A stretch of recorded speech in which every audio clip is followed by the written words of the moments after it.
숲입니다. 작가는 윤소리님이시네요. 깡촌 섬마을의 노예인 레니에는 어릴 때부터 남자들의 더러운 욕망을 알아내는 능력이 있었습니다.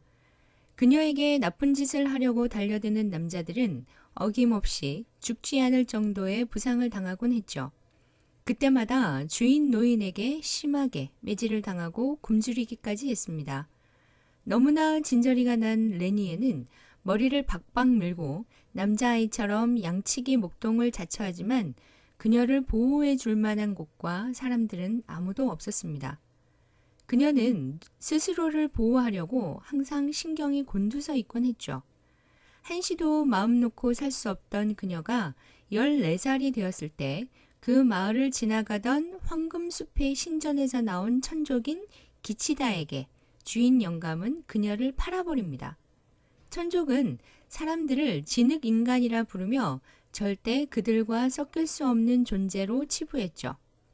아름다운 외모에 차가운 성정의 기치다에게 팔려가면서도 레니에는 오히려 신이 나 있었습니다. 어쩌면 더러운 소굴을 빠져나왔다는 생각이 더 큰 거겠죠. 기치다는 신전으로 향하는 내내 그의 시중을 들으며 충성을 맹세하는 레니에에게 조금씩 마음이 풀리기 시작하는데요. 하지만 그 신전으로 향하는 레니에는 그녀가 그곳에서 어떤 용도로 쓰일 건지는 전혀 모르고 있죠.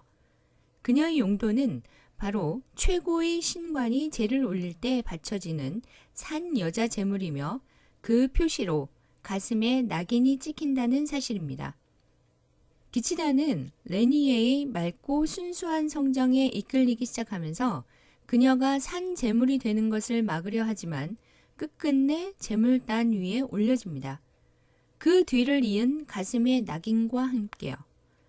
그것을 참지 못하던 기치다가 그녀를 놓아주며 3일 후 반드시 자신에게 돌아오라며 그녀의 가슴에 낙인의 마법을 걸어두죠.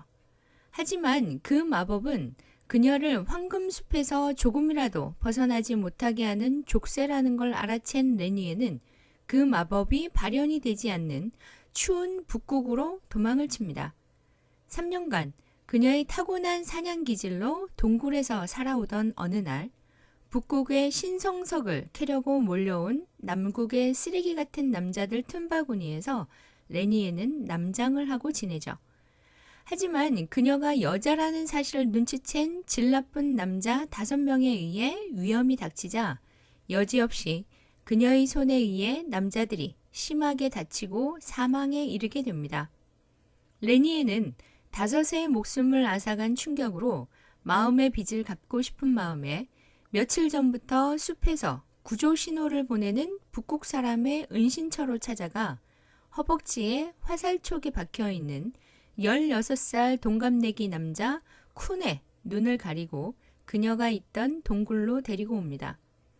쿤은 그가 믿고 있는 신에게 맹세하며 눈의 안대를 풀지 않겠다 약속하죠. 그동안 그녀가 비축해 놓았던 식량으로 쿤을 먹여 살리며 죽을 고비를 넘게 해줍니다. 그의 몸이 나아지는 것을 알게 된 그녀는 동굴 사람들이 쿤을 죽이려 할 것을 예감하고 그를 몰래 풀어줍니다. 그 전날 밤 그들은 부부의 연을 맺었네요. 쿤은 그녀에 의해 풀려나는 순간에도 자신이 한 약속을 어기지 못하고 눈을 풀지 못한 채 그녀의 이름도 생김새도 알지 못하고 헤어집니다. 반드시 이를 해결하고 나면 그녀를 데리러 오겠다는 약속을 하고서 말이죠. 며칠 후 살기를 느낀 레니에가 나무 위에 숨자 쿤이 전사들을 데리고 동굴로와 밖으로 나오는 사람들을 족족 목을 베는 것을 보며 쿤에게 배신감을 느끼고 도망을 칩니다. 그의 추적을 따돌리던 그녀는 그가 놓고 간 도끼를 건네준다는 핑계로 그를 찾아갔지만 그가 이미 결혼을 했으며 뱃속에 아이까지 있다는 소리를 듣고 그와의 추억이 있는 북극에 더 이상 있을 수 없어 레니에는 다시 황금숲으로 돌아갑니다. 3일 만이 아닌 3년 만에요. 리뷰를 더 쓰고 싶은 마음이 간절해지는 작품이기도 하네요.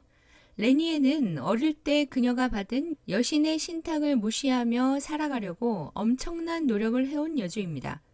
남자들의 더러운 욕망의 눈길에 지친 그녀의 소원은 잠을 잘 때 천장에서 커다란 바위가 머리를 찧어 고통을 느낄 새도 없이 죽는 것이라고 말할 정도니까요. 이난나 여신의 신탁을 무시하려고 하지만 항상 가슴 한켠에 자리하고 있던 이유가 아닐까 생각해요. 레니에게 내려진 이난나 여신의 신탁은 너를 사랑하는 두 명의 사내가 보인다. 내가 사랑하는 두 명의 사내가 보인다. 너를 죽이는 두 명의 사내가 보인다. 내가 죽이는 두 명의 사내가 보인다. 예요.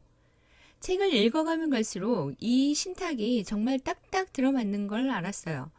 여태껏 많은 소설 속의 삼각관계를 봐왔지만 여기 세 명의 주인공처럼 처절하고 피가 흩뿌려지는 관계는 처음 본 것 같아요. 우선 레니에라는 인물은 온갖 어려움 속에서도 전혀 굽히지 않고 씩씩하며 긍정적인 성격입니다. 거기다 기민하고 예리한 전사적인 능력을 타고 태어나 죽을 고비를 수도 없이 넘겨요. 하지만 정말 태생이 밝은 여주입니다. 우리의 남주, 북국의 부족장 쿠는 부모님들의 원수를 갚으며 11개 부족을 통일시키는 강인한 전사 중의 전사입니다. 하지만 레니에에 관한 한 팔불출에 소심하고 뚝심 있고 순수하고 마치 큰 눈을 가진 어린 송아지 같은 캐릭입니다. 나머지 한 명의 남주 기치다 신과는 약간 사이코 같은 차가움 뒤에 가려진 레니에를 향한 비틀린 사랑을 하는 앞뒤가 맞지 않는 캐릭입니다. 그녀를 북국의 쿤에게 보내며 그의 목숨을 취하고 오라 명하고는 밤마다 그 아픔으로 울부짖습니다. 레니에를 사랑하지만 자신만의 사랑이라는 걸 깨닫고 더더욱 아파합니다. 세 명의 주인공들의 안타깝고 피비린내 나는 처절한 사랑에 몇 번의 울컥함을 느껴봤네요. 정말 잘 짜여진 소설은 이런 거구나를 느꼈습니다. 여러분들도 꼭 한번 시간을 내셔서 보시기 바랍니다. 후회 안 하실 것 같아요. 저만의 평점은 4.8, 몰입도는 100, 러브씨는 90입니다. 이상 황금숲 리뷰였습니다. 구독과 좋아요 잊지 마세요.